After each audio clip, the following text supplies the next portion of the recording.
Hello friends, मैं रोहित लखमानी फिर से आ गया हूँ। तो ये मेरा न्यू चैनल SHGN ये हमेशा कंटिन्यू रहेगा जब तक इसके पूरे सिलेबस कंप्लीट नहीं हो जाते फ्रेंड्स। और आज हम बात करेंगे कि क्लास 6 के चैप्टर नंबर 1 पार्ट हिस्ट्री के लेक्चर 1.2 की। उस लेक्चर में, जैसे पिछले लेक्चर में हमने आपको बताया था कि इतिहास के बारे में कैसे जाना जाता है, कि इतिहास में पहले के समय में लोग कैसे खाया करते थे, पिया करते थे, और बहुत सी बातें मैंने कल की वीडियो में आपको बताई थी। आज मैं आपको बताने जाऊंगा कि आखिर अतीत के बारे में कैसे जाना जाए। जो हमारे पुराने अतीत है, और अतीत एक प्रकार के नहीं होते, कई प्रकार के होते हैं, और अलग अलग भाषाओं में अलग अलग जगह के अलग अलग तरह की अलग अलग अतीत, क्योंकि एक बहुवचन है, बहुवचन शब्द है, जिससे कि हम अतीत में और कितने भी, जैसे व्यापार, राजा रानियों का जीवन कैसा था, व्यापारियों का जीवन कैसा था, और बहुत सी बातें इस वीडियो में बताई जाएंगी। तो इस वीडियो के साथ आप बने रहिए, और गाइस लाइक सब्सक्राइब कमेंट करते रहिएगा। आप लोग हमारे फ्रेंड्स हैं, और हमारे सीनियर्स भी कुछ इस वीडियो को देखेंगे, और हमारे जूनियर्स भी। तो मैं चाहता हूँ कि इस वीडियो से आप बने रहिए, और प्लीज़ कंटिन्यू दिस वीडियो।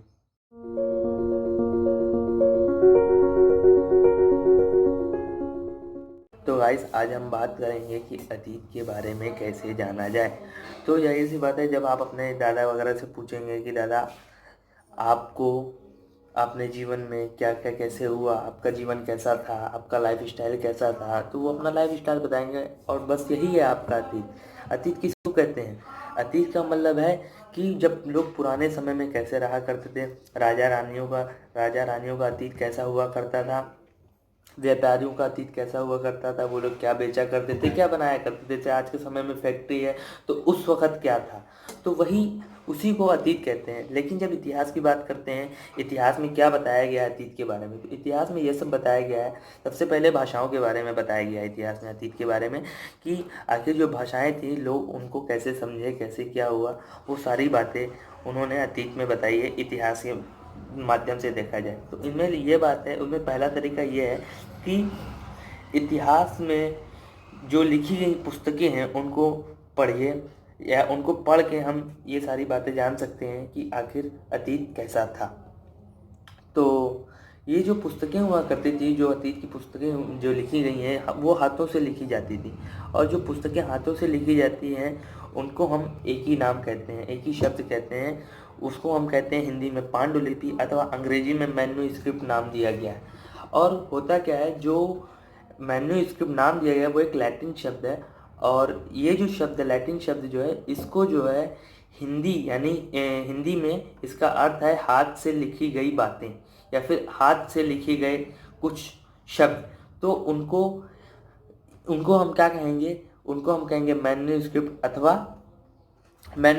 अथवा हम उसको कहेंगे पांडुलिपियाँ।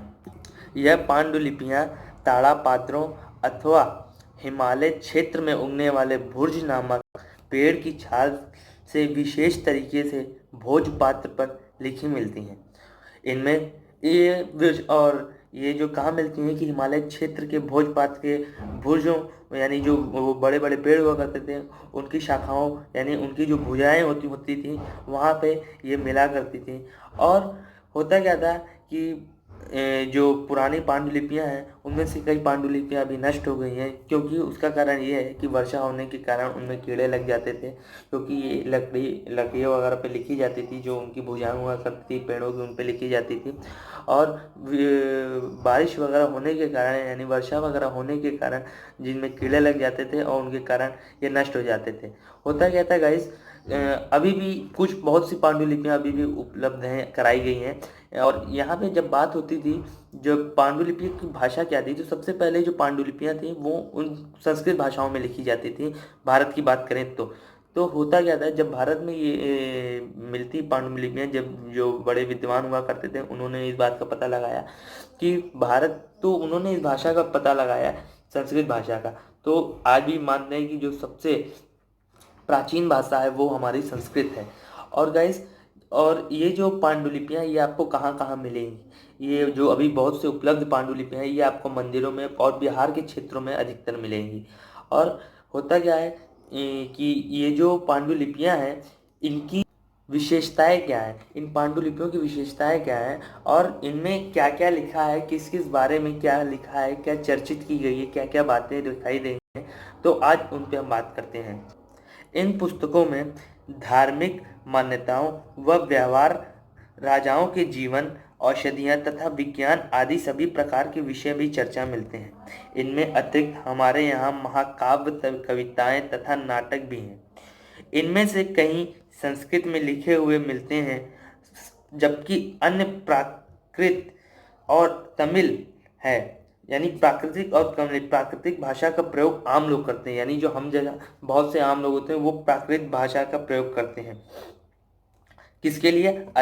ताकि वो भाषा, जो प्राकृत भाषा है, उसको हम अध्ययन कर सकते हैं। ऐसा लेख पत्थर अथवा धातु जैसी अपेक्ष आकृत कठोर सतहों पर आकृत किए गए मिलते हैं। कभी कभी साक्षात अथवा अन्य लोग अपने आदेशों को इस तरह उत्तीर्ण करवाते हैं ताकि लोग उन्हें देख सकें, पढ़ सकें तथा उनका पालन कर सकें। कुछ लोग अन्य प्रकार से अभिलेख लिखते हैं। कुछ अन्य प्रकार से अभिलेख भी मिलते हैं जिनको राजाओं तथा रानियों सहित अन्य स्त्री पुरुषों ने भी अपने कार्यों का विवरण उत्कीर्ण करवाया है। उदाहरण के लिए प्राय शासक लड़ाइयाँ में अर्जित विजयों का लेखा जोखा रखा गया है। अच्छा गाइस, आपसे एक सवाल है कि क्या आप बता सकते हैं कि कठोर सतह पर लिखने वाले शब्द जो होते थे, यानी जो आकृतियाँ होती थी, उनसे क्या लाभ है? ऐसा करवाने में ऐसे करवाने से क्या क्या कठिनाइयाँ आती थी? तो गाइस, इसके अतिरिक्त अन्य में लाई जाती थी। ऐसी वस्तुओं का अध्ययन करने वाला व्यक्ति पुरातत्विद कहलाते थे। यानी जो इन सब चीज़ों का अध्ययन किया करते थे, यानी जो इन सब चीज़ों को पढ़ा करते थे, जो विद्वान हुआ करते थे, उनको हम पुरातत्विद कहते थे। पुरातत्विद जो हुआ करते थे वो पत्थर और ईंट से बनी इमारतों के अवशेष, चित्रों तथा मूर्तियों का अध्ययन करते हैं। वे औजार, हथियार, बर्तनों, आभूषणों तथा सिक्के की प्राप्ति के लिए छानबीन तथा खुदाई भी करते हैं। इनमें से कुछ वस्तुएं पत्थर, पक्की मिट्टी तथा कुछ धातु से बनी हो सकती हैं। ऐसे तत्व कठोर तथा जल्दी न नष्ट होने वाले होते हैं। पुरातत्विद जानवरों, चिड़ियों तथा मछलियों की हड्डी भी ढूंढते हैं। इससे उन्हें यह जानने में भी मदद मिलती है कि अतीत में लोग क्या खाया करते थे। वनस्पतियां अवशेष बहुत मुश्किल से बच पाते थे। यदि अन्न के दाने अथवा लकड़ी के टुकड़े जल जाते हैं तो वे जले हुए रूप में बचे रहते हैं। अच्छा, तो गाइस, अब प्रश्न आता है कि क्या पुरातत्विद को बहुत बधुआ कपड़ों के अवशेष मिलते होंगे? हाँ, तो पांडुलिपियों, अभिलेखा तथा पुरातत्व से ज्ञात जानकारियों के लिए इतिहासकार प्राय स्रोत शब्द का प्रयोग करते हैं। इतिहासकार उन्हें कहते हैं जो अतीत का अध्ययन करते हैं। स्रोत के प्राप्त होते ही अतीत के बारे में पढ़ना बहुत रोचक हो जाता है, क्योंकि इन स्रोतों की सहायता से हम धीरे धीरे अतीत का पुनः निर्माण करते हैं।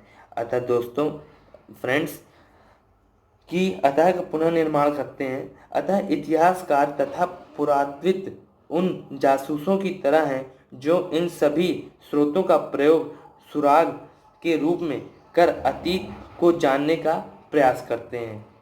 अब लोग पूछते हैं कि अतीत एक है या अनेक। क्या आपने इस बुक के शीर्षक हमारे अतीत पर ध्यान दिया है? यहाँ अतीत शब्द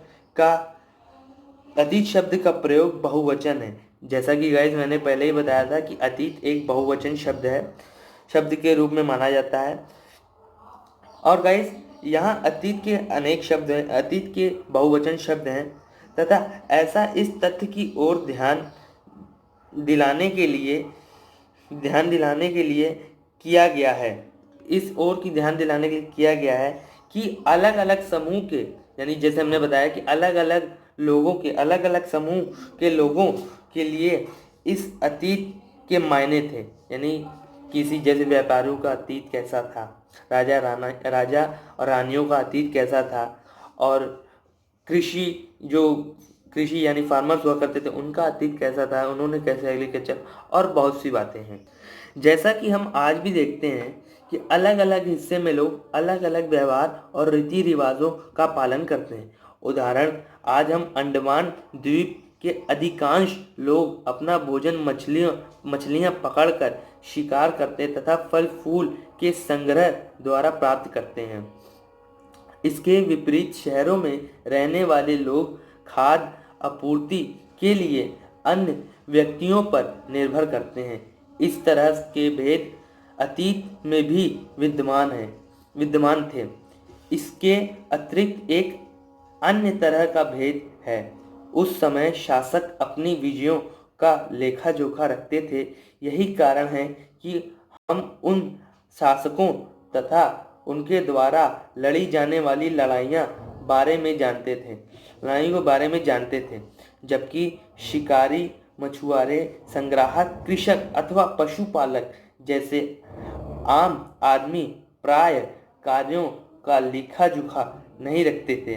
पूर्वार्थ की सहायता से हम उनके जीवन को जानने में उनके जीवन जो पूर्वार्थ होते हैं उनके जीवन को जानने से मतलब उन्हीं की मदद के द्वारा हम उनके जीवन को जान पाते हैं कि आखिर जो पशुपालक थे, जो कृषि थे, क्योंकि वो तो अपना लेखा जोखा रखते नहीं थे, तो पूर्वार्थ जो थे वो इनके बारे में बहुत सी बातें पता लगाया करते थे। अब आज उन्हीं की वजह से हमें इतनी जानकारी है कि एग्रीकल्चर कहाँ से चालू हुआ, यानी कृषि विकास कहाँ से चालू हुआ, जो मैंने पहले वीडियो में आपको बात बताई है।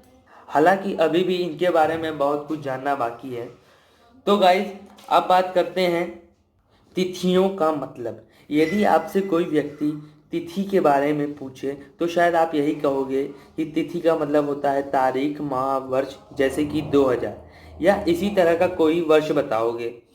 वर्ष की यह गणना ईसाई धर्म पर्वत ईसा मसीह के जन्म की तिथि से की जाती है। अतः 2000 वर्ष कहने का तात्पर्य ईसा मसीह के जन्म के 2000 वर्ष के बाद से है। ईसा मसीह के जन्म से पूर्वत किसी भी तिथियां यानी ईपू ईसा से पहले रूप में जानी जाती थी। इस पुस्तक से हम 2000 को अपना 2000 यानी 2000 को अपना आरंभिक बिंदु मानते हैं। वर्तमान से पूर्व की तिथियां का उल्लेख करेंगे। इतिहास और तिथियां, जैसे कि इंग्लिश में बीसी को हम लोग कहते हैं बिफोर क्राइस्ट, और यही चीज़ हिंदी में ई पू यानी ईसा मसीह से पहले, यानी उनके पैदा होने से पहले। कभी कभी तिथियों में एडी एडी मतलब तारीखों से पहले यानी डेट के पहले एडी भी लिखा जाता है। तो यह एडी जो है एनो डामिनी डिमोनो नामक दो, तो यह एडी का मतलब है एनो डामिनो नामक दो लैटिन शब्दों से बना है। इसका तात्पर्य ईसा मसीह के जन्म के वर्ष से बना है। कभी कभी एडी की जगह सीई तथा बीसी की जगह बीसीई का प्रयोग होता है। सीई अक्षरों का प्रयोग कॉमन एरा तथा बीसीई का प्रयोग बिफोर कॉमन एरा के लिए होता है। हम इन शब्दों का प्रयोग इसलिए करते हैं क्योंकि विश्व के अधिकांश के देशों में अब इस कैलेंडर का प्रयोग सामान्य हो गया है। भारत में तिथियों के इस रूप के प्रयोग लगभग 200 वर्ष पूर्व आरंभ हो चुका था। कभी कभी अंग्रेजी अक्षरों का प्रयोग होता है जिसका तात्पर्य बिफोर क्राइस्ट से यानी से पहले का है। अब बात करते हैं अन्यत्र, यानी जैसा कि हमने पढ़ा है कि अभिलेख कठोर सतहों पर बनवाए जाते थे।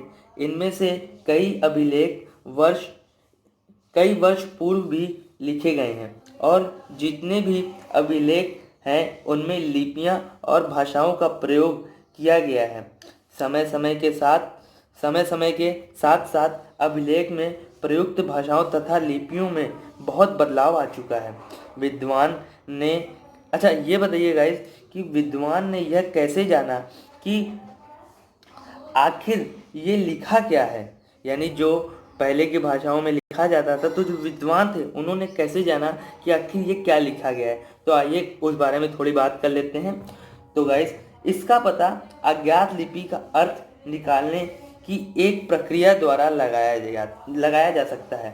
इस प्रकार की अज्ञात लिपि को जानने के लिए एक प्रसिद्ध कहानी उत्तरी अफ्रीका यानी नॉर्थ अफ्रीका देश मिस्र में मिलती है। लगभग 5000 वर्ष पहले यहाँ राजा रानी रहा करते थे। मिस्र में उत्तरी तट पर रोसेटा नामक एक कस्बा था जिस पर एक ही लेख तीन भाषाओं तथा लिपियों में है। कुछ विद्वान यूनानिया भाषा पढ़ सकते थे। उन्होंने बताया कि यह राजाओं तथा रानियों के नाम एक छोटे से फ्रेम में दिखाया गया है। इसे कारतूस कहा जाता है। इसके बाद विद्वानों ने यूनानी तथा मिस्र संकेतों को अगल बगल मिस्री अक्षरों को समार्थक ध्वनियों की पहचान की, जैसे कि देखते हैं कि अक्षर के लिए शेर, एल अक्षर के लिए शेर तथा ए अक्षर के लिए चिड़िया के चित्र बने हैं। एक बार जब उन्होंने यह जान लिया कि विभिन्न अक्षर किसके लिए प्रयोग किए गए हैं, तो वे आसानी से अन्य अभिलेखों को भी पढ़ सके। तो गाइस आपका ये चैप्टर ख़त्म हो चुका है और अब कल चैप्टर नंबर 2 हिस्ट्री का आएगा, उस पर बात होंगी। और गाइस अगर वीडियो अच्छा लगा हो तो like, subscribe, comment. Thank you guys, love you all.